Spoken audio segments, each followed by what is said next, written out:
what's up mga gar? Good morning po sa lahat. So yun, for today's video mga gar, yan, welcome sa ating 16-8 fasting mga gar.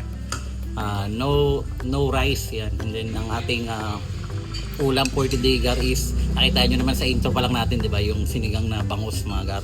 Pero ito sinigang siya sa kalamansi mga gar, kaya healthy. And then bago ang lahat mga gar, ay promote ko lang ang aking chili oil, garlic, and yung aking mushroom, chicharon mushroom mga gar. Healthy to kasi mushroom siya. Yan, yung ating rin, healthy rin to. Pwede nyo gamitin kung saan ang ating garlic chips mga gar. Yan, maraming bumibili sa atin ito ngayon mga gar. Kaya goods na goods.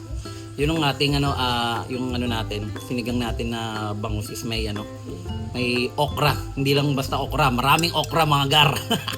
Yan, sa mga lagi kong niyaya dyan sa mga gustong mag-fasting, sa mga gustong mag-diet mga gar, lalong-lalo na sa may mga diabetic dyan, may mga high blood.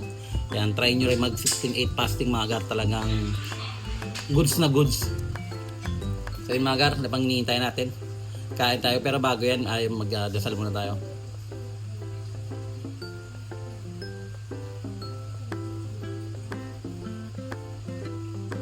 Thank you so much. So yung nanghihintay nyo mga gar, arat na, kain na, let's go!